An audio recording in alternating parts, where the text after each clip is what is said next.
भारत रत्न से सम्मानित, जिनको दुनिया में सिंबल ऑफ नॉलेज के उपाधि से और नाम से जाना जाता है, वैसे महामानव भीमराव अंबेडकर जी के 130वें जयंती पे हम लोग आज इस क्रुथा उच्च विद्यालय के मैदान में उपस्थित हैं। उपस्थित सभी साथियों को, खास करके जिन्होंने बहुत ही मेहनत से आज बाबा साहेब के जन्म दिवस को एक यादगार के दिन के रूप में इन्होंने कुर्था में एक लकीर खींची है, एक नजीर पेश किया है। हमारे अनिल जी, धर्मपाल जी, मुखिया जो यहाँ के वर्तमान हैं किशोरी जी, हमारे मंच पर बैठे हुए नागेंद्र बाबू, सोनू रजक जी, अशोक जी, सुमन जी, धर्मपाल जी, और भी जो साथी हैं, संजीत कुमार जी, विपिन कुमार गौतम जी, गौतम चतुर्वेदी जी, मनोरंजन जी, पत्रकार चित्ररंजन जी, मिथिलेश कुमार जी, और भी जवानुद्दीन साहब, और भी जितने मंच पे जिनको मैं नाम नहीं जान रहा हूं, और दर्शक दीर्घा में उपस्थित थे, सभी लोगों को आज बाबा साहेब के जन्म दिवस पे मैं अपनी ओर से और अपनी पार्टी समता मूलक समाज पार्टी की ओर से क्रांतिकारी सलाम करता हूं। कुछ बोलने से पहले बहुजन समाज में जन्मे तमाम महापुरुषों को भी मैं नमन करता हूं। साथ ही आज बाबा साहब का जन्मदिन है और बाबा साहब जिस विचारधारा की लड़ाई उन्होंने इस भारतवर्ष में लड़ा, जो दर्द उन्होंने सहा, उस दर्द पर और उनकी संघर्ष में मैं विभाग अपनी बात को जरूर रखूंगा। भले समय बदल चुका है, जाति व्यवस्था नीच ऊंच में कमी आई है, पर जो हमारे महापुरुषों का सपना रहा है वो अभी तक भारतीय संविधान के लागू होने के बाद भी पूरा नहीं हुआ। उसमें दोषी कहीं न कहीं यहां की धार्मिक संस्कृति रही है, जिसका पुरजोर विरोध हमारे जितने महापुरुष रहे हैं उन्होंने किया है। और उस चीज को मैं जरूर आगाह करना चाहूंगा कि वो समय चुप रहने का नहीं है। अगर किसी इंतजार में, किसी मसीहा के इंतजार में अगर हम लोग चुप रह गए, तो जो बाबा साहब ने संघर्ष के माध्यम से जो आजादी हम लोगों को दिया, वो आजादी ज्यादा दिन टिकने वाला नहीं है। साथ ही आप इतिहास को याद कीजिए कि भले ये भारत 15 अगस्त 1947 को आजाद हुआ था, पर भारत का मूल निवासी जो है, भारत जो मूल रूप से है, वो 26 जनवरी 1950 को लागू हुआ, आजादी मिली थी जिस दिन भारतीय संविधान लागू हुआ था। क्योंकि किसी भी देश अगर आजाद हो और वहां के लोग अगर गुलाम हो, तो उस आजाद देश से उनकी स्वतंत्रता और भाईचारा उन्हें मिलने वाली नहीं है, मान सम्मान मिलने वाला नहीं है। जब तक विधि रूप से अगर कोई देश आजाद ना हो, वो समाज आजाद ना हो, तब तक आप मानव के रूप में आप जीवन नहीं जी सकते। अम्बेडकरवाद निश्चित रूप से हमको लाना होगा। अम्बेडकरवाद आखिर क्या है, तो एक लाइन में बता देना चाहता हूं कि अम्बेडकरवाद मानव का जो प्रकृति का अधिकार देता है, उस अधिकार को मने तक प्राप्त करने वाला विधि अम्बेडकरवाद है।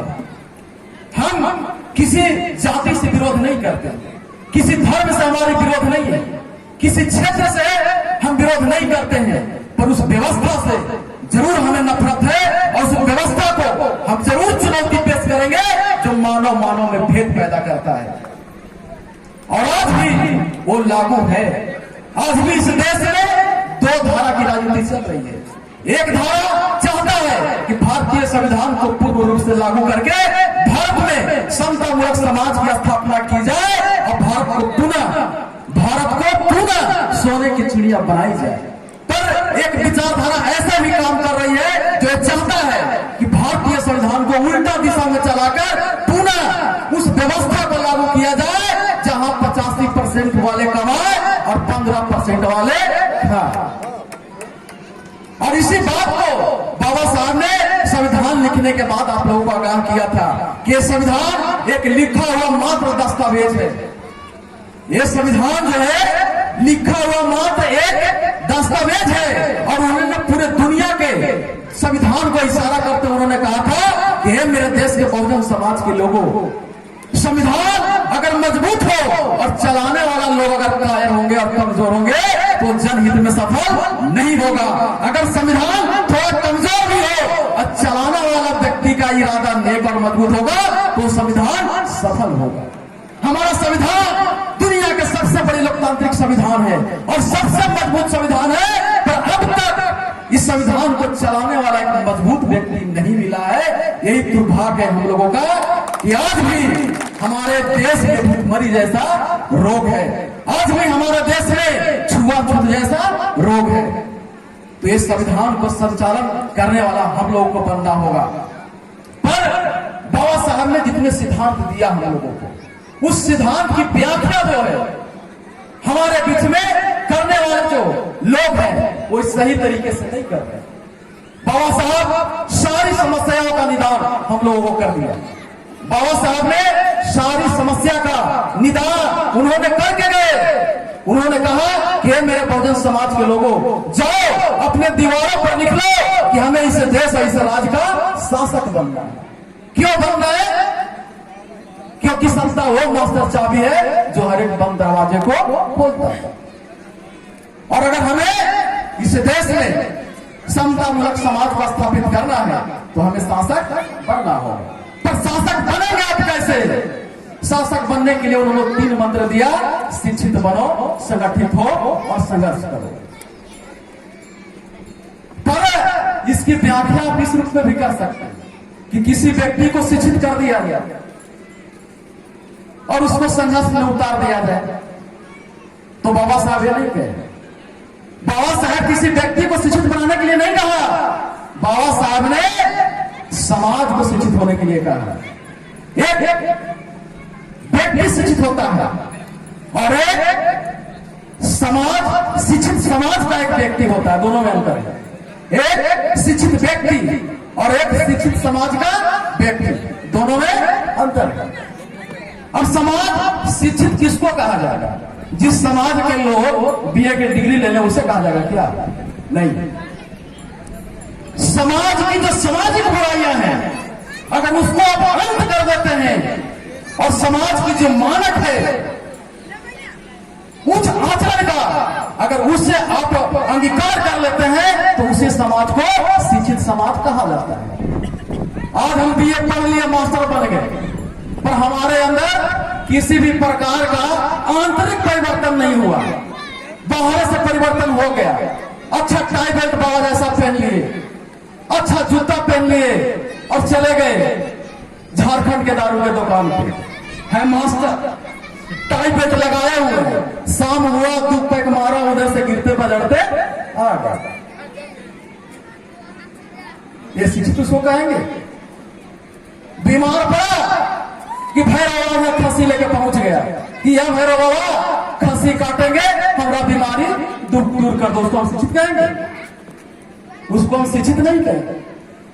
तो आजकल के जो शिक्षा हमारे समाज में दी गई है खास करके व्यक्तियों का, इसी टाइप का शिक्षा है जिसको दोयम दर्जे की शिक्षा हम कहते हैं। प्रथम दर्जे की शिक्षा नहीं कहेंगे। प्रथम दर्जे की शिक्षा वो होगा कि जिसके अंदर शिक्षा जाएगा। कौन शिक्षा? शिक्षा शेरनी के दूध वाला शिक्षा। जो शेरनी का दूध पिएगा वो, यानी शिक्षा जो ग्रहण करेगा वो शेर जैसा गुरगुराएगा, वो ऐसा चाहिए। ऐसा नहीं चाहिए कबूतर जैसा। गुलामी दो प्रकार के होते हैं। मैं उदाहरण देता था। एक सुगा का आप जानते हो, एक कबूतर को भी आप जानते हो। सुगा जो है शारीरिक गुलामी झेलता है, मानसिक गुलामी नहीं। और कबूतर जो है मानसिक गुलामी होता है। मैं थोड़ा उदाहरण देता हूं। सुगा को पकड़ लीजिए आप और सोना के पिंजरे में रख दीजिए और उसको दूध भात आइसक्रीम जो भी है बढ़िया बढ़िया खिलाइए। और किसी दिन वो आप जैसा बोलेगा ना, जैसे बोलिएगा कटोरे कटोरे, वो सब बोलेगा। लेकिन किसी दिन उस सोने के पिंजरे के जो गेट है ना, दुआरी छोटा सा, अगर वो खुल गया तो सुगा अपने फिर उड़ जाएगा। वो आपका दूध भात और सोने के पिंजरा छोड़ के कहां चला जाएगा? वो अपनी जमात में चला जाएगा। यानी शारीरिक गुलामी झेल रहा है। जब तक उसका शरीर के पकड़े हुए हैं तब तक आपके भाषा में बोल रहा है। जैसे ही खुला वैसे ही आजाद पंछी होके वो अपने आजादी के रूप में वो जश्न मनाने के लिए चला जाएगा। और कबूतर क्या होता है? कबूतर को देखे ना, घर में घोंसला लगा दो, कबूतर आएगा। और कबूतरिया पोसे वाला के बेटा पर गलो बीमार नमूनिया हो गलो तो लाओ कबूतरिया के अंडा, और कबूतरियों के अंडा पिया दो ऊपर बेचबो को। हित कुटुम आ गलो तो ना एक कुछ कबूतरिया काट के खिलाओ। उसको अंडा भी खा जा रहा है, उसको काट के भी खा जा रहा है। तैयो कबूतरिया रोज सांझ खनी कहाँ आता है? उसको लोग करके रखता है क्या? नहीं, खुला रहता है। दिन में जाएगा, उन्हें गुटर गुटर करेगा, फिर सांझ खनी यही आ जाएगा। यही है मानसिक गुलामी। उसको अंडा भी खा जा रहा है, उसको मीट भी बना के खा जा रहा है, फिर भी शाम खनी कहाँ आ जाएगा? गुटर गुटर करने वहीं आ जाएगा। उसी तरह से हमारा समाज है कि जिस व्यवस्था ने इसको नीच बनाया, जिस व्यवस्था ने इसको कमजोर बनाया, जिस व्यवस्था ने इसको पढ़ने से रोका, जिस व्यवस्था ने इसको धन रोकने से रोका, और जब बाबा साहब ने आजादी दी थी, जब ये पढ़ा लिखा बहुत साहब बन गया, फिर भी शाम को वही व्यवस्था में जा रहा है, देवी मैया छठ करने जा रहा है। ये व्यवस्था तुम्हारा कोई काम नहीं आवेगा आने वाला दशक में, तुम उसी तरह काटे जाओ। इसलिए मैं खास करके युवाओं को कह रहा हूं, एक कहावत है मगध में कि सूखल गोईठा में घी सुखावे से कोई फायदा नहीं। तो हमारे जहां गार्जियन है वो रहे वो जिंदाबाद है, पर युवा लोग के मैं खास कह रहा हूं कि ये समय संविधान मान लिया जाए खतरे में नहीं है, पर संविधान की वो एक्ट जरूर खतरे में है जो एक्ट आपकी आजादी देता है। जो एक्ट आपको आजादी देता है वो सारे संविधान का जो धड़कन है, वो सारे धड़कन को आज नोचने का काम किया जा रहा है। अगर आप सचेत नहीं हुए तो वो दिन दूर नहीं जब आपके आंखों के सामने आपके अधिकारों को शहीद कर दिया जाएगा, यानी संविधान को शहीद कर दिया जाएगा। और अगर संविधान एक बार शहीद हो गई तो फिर दोबारा संविधान लिखना बड़ा नामुमकिन होगा। मैं डंके के चोट पे आप लोगों को बता देना चाहता हूं इस देश के मूल निवासी युवाओं को कि अगर संविधान शहीद हो गई और अगर आप गुलाम हो गए तो दोबारा संविधान लिखना बड़ा मुश्किल होगा। और अगर संविधान लिखी भी जाएगी तो याद रखिएगा वो कलम और स्याही से नहीं लिखी जाएगी, वो लहू और तलवार से लिखी जाएगी। और जिसके लहू में क्रांति होगा, जिसके तलवार में धार होगा, वही पुनः संविधान फिर लिखेगा। तो इस सचेत रहिएगा, इस इंतजार में मत रहिएगा, क्योंकि रक्षक दो तीन तरह के होते, खास करके दो तरह के तो जरूर होते हैं। हम लोगों ने जो सोच किया है, एक होता है कि संविधान के चार कोना है तो एक कोना पर बैठा दीजिए, और तीनों कोना पे हमला हो रहा है तो रक्षक इंतजार में रहेगा कि हमारे कोना पर आएगा तब फाइट करेंगे। फिल्म देखे ना आप, फिल्म में आप देखिएगा कि गुंडा गिरोह किसी हीरो को पीटने आया तो दो तरफ से रक्षक आते हैं।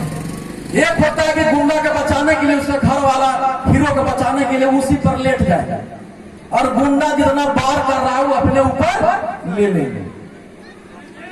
देखिए ना कि गुंडा जब लाठी चला रहा है तो हीरो को बचाने के लिए उसके ऊपर आ गया, वो अपने सारा लाठी अपने ऊपर ले लिया। और एक क्या होता है कि गुंडा आया तो लाठी अपने ऊपर नहीं लिया, बल्कि लाठी का जवाब तलवार से दे दिया। ये दो तरह के रक्षक होते हैं। अभी जो हमारे संविधान के जो रक्षक हैं उसी टाइप के हैं। संविधान पर हमला हो रहा है तो प्रतिकार नहीं कर रहे हैं, बल्कि उसको रक्षा करने के लिए संविधान को लेता हुआ कि भाई तुम मारो। हम जब तक जिंदा है, जब तक संविधान को खरोच लगने नहीं देंगे, तो ऐसे रक्षक से संविधान बचने वाला नहीं है। अगर संविधान को कोई बदलने के लिए भी अगर सोचता है तो उसकी सोच को बदलने के लिए अगर तुम्हें तलवार भी उठाना पड़े तो उठा। वैसी ताकत की जरूरत है इस देश में, और नहीं तो नौबत आ जाएगी कि संविधान तलवार और लहू से लिखने की ऐसी परिस्थिति न आ जाए। इसलिए युवाओं को जागने की जरूरत है, और नहीं तो आज हमारे जो नेता, बड़े बड़े नेता हैं, वो पूरे मनुवादी व्यवस्था को खुला फील्ड छोड़ दिया है कि जितना लूटना है लूट लो। अभी मैं एक घटना याद दिलाता हूं, आप सोचिएगा। आज से 15-20 दिन पहले केजरीवाल जी ने एक स्टेटमेंट दिया। दिल्ली में जो नगर निगम होती है उसकी चुनाव होने वाली है, वो चुनाव रुक गई। रुकने के बाद केजरीवाल जी ने कहा कि सरकार ने हमसे डर के, भाजपा के लोगों ने ये चुनाव रोक दिया, और बहाना क्या बनाया कि दिल्ली के जो 3 नगर निगम है उसको मिला के एक करना है, इसलिए चुनाव हमने रोक दिया। उसके अगला लाइन क्या केजरीवाल जी बोलते हैं, ध्यान दीजिएगा। उन्होंने कहा कि ऐसे न कि 2024 में कहे कि भारत के विधानसभा और लोकसभा दोनों के एक कर रहा हूं, इसलिए चुनाव में नहीं कर रहा। युवा का इधर से सुना, युवा इधर निकाल दिया। उसको लगा कि केजरीवाल पागल है। पर मैं याद दिलाता हूं, ये अभी 7-8 तारीख को अंतिम सत्र का लोकसभा का, उसमें एक कानून का, भारतीय संविधान का ये दंड संहिता है ना, दंड संहिता में अमेंडमेंट संशोधन बिल आया। उसमें जो विपक्षी नेता होते हैं, हम पार्टी का नाम नहीं लेना चाहते, उसने गृह मंत्री जी को विरोध किया, कहा कि मैं इस अमेंडमेंट से सहमत नहीं हूं। पर जो अमित शाह जो गृह मंत्री है उन्होंने जवाब दिया, इस पर गौर करने की जरूरत है। उसने कहा कि देश में जो अंग्रेज के कानून है वो नहीं चलेंगे, उनको सारा समाप्त कर दिया जाएगा। कानून के जो बनाया हुआ कानून, अंग्रेज का जो दिया हुआ कानून है, उसको हम समाप्त करें। अब ये दोनों को ऐसे समझना है कि गृह मंत्री कहते हैं कि देश में जो अंग्रेज का बनाया हुआ कानून है उसे हम समाप्त करेंगे, और केजरीवाल भी इसी बात को बोल रहा है कि 24 में ऐसा ना हो कि प्रधानमंत्री कह दे कि विधानसभा और लोकसभा को हम एक कर दें। अभी समझिए कि लोकसभा और विधानसभा क्या है, इसको बोलते हैं संघीय शासन प्रणाली। ये जो विधानसभा है और ये जो लोकसभा है, यानी भारत में जो 2 सरकार चलती है, एक राज्य की सरकार और एक केंद्र की सरकार, इस किस कानून से चलता है? उस कानून का नाम है संघीय शासन प्रणाली। और इस संघीय शासन प्रणाली कब भारत में आया? साइमन कमीशन जब आया, समान नागरिक संहिता जब भारत में लागू हुई, तब 1935 में ये भारत में जब उस पर कांग्रेस था, तब ये संघीय शासन प्रणाली लागू हुई। और भारत में सबसे प्रथम चुनाव जो हुआ 1937 में हुई संघीय शासन प्रणाली का, और अंग्रेज का कानून नहीं चलेगा, इसका मतलब संघीय शासन प्रणाली को हटाने की तैयारी चल रही है। इसी बात को केजरीवाल ने आपको बोला होगा, इस समझना होगा, अपनी सोच का, अपनी अध्ययन का दायरा युवाओं को बढ़ाना होगा, नहीं तो खतरा बढ़ रहा है। और आप टुकुर टुकुर देख रहे हैं, देखने से काम नहीं चलेगा। और आप टुकुर टुकुर देखिए, कल बंदर जैसा आपको नचाएगा और दुनिया देखेगा आपकी नाच को। इसलिए खास करके युवाओं से मैं आगाह कर देना चाहता हूं और उनको भी मैं आगाह कर देना चाहता हूं जो चाहते हैं कि संविधान बदल देंगे और दोबारा तलवार के बल पर लिख देंगे, तो उनको चंद मिनटों में मैं इतिहास में बता देना चाहता हूं, ये कभी भी गलत नहीं करता। देश के ऊंच नीच में भेद रखने वाले रूढ़िवादी व्यवस्था के मालिक लोग इस तरह का आप कभी भी सोच नहीं बनाना कि हम संविधान को खत्म कर देंगे और तलवार के बल पे हम यहाँ के संविधान लिख के यहाँ के मूल निवासी को पुनः गुलाम बना देंगे। तो भर में मत रहना, तुमको इतिहास हम बता देना चाहते हैं कि अगर कलम से लिखने के बारी आई तो लाखों अम्बेडकर पैदा है, अगर कलम से लिखने के बारी आई तो हम अम्बेडकर हैं, अगर तलवार से लिखने के बारी आई तो नो डाउट गर्व के साथ मैं कहता हूं कि द ग्रेट अशोका सम्राट कौन होगा पूरे दुनिया को तलवार से। अगर पेशवा स्टेट बनाने का कोशिश किया तो पूना भीमे कोरेगांव का युद्ध का इतिहास लिख दिया, और अगर जनरल डायर बनने का कोशिश किया तो लिख लेना, इतनी बहुजन के खून में तो जरूर गर्मी है कि लाखों ऊधम सिंह में पैदा कर दूंगा। और दुनिया के किसी भी कोने में अगर तुम रहोगे तो हर एक सवाल का जवाब वहीं जाकर। इसलिए बहुजन समाज के जितने युवा हैं, आप सतर्क हो जाइए, आपके अधिकार को चुन चुन के तोड़ा जा रहा है। मैं भी बता रहा था कि शिक्षित समाज होना चाहिए, व्यक्ति नहीं। शिक्षित समाज किसको कहते हैं? जिसमें किसी प्रकार का सामाजिक बुराई ना हो। खास करके अभी 3-4 बुराई जो पूरे देश में सामाजिक बुराई है, देश की समस्या है। वो समस्या क्या है? गरीबी, भूखमरी, नशा, बेरोजगारी, ये 4-5 चीज जो है सरकार रखी है। अब ये बताइए कि जितने बहुजन समाज के लोग हो, अगर भूखमरी सामाजिक बुराई है और समाज में अगर बुराई रहेगा तो उसको शिक्षा माना जाएगा। बेरोजगारी सामाजिक बुराई है, नशा सामाजिक बुराई है, तो ये बुराई को मिटाने का काम सरकार कर रही है क्या? आज महंगाई बढ़ रही है, इसका मतलब कि अगर महंगाई बढ़ेगा तो समाज में भूखमरी भी बढ़ेगी। सारी जो सरकारी संपत्ति है, सरकार में जो नौकरी के जो अवसर है, सभी को निजीकरण किया जा रहा है, यानी बेरोजगारी भी बढ़ेगा। और दारू के दाम जो है बिहार छोड़ दिया जाए तो पूरे भारत में दाम सस्ते किए जा रहे हैं, किताब की दाम जो है बढ़ाई जा रही है। यानी जो सामाजिक बुराई है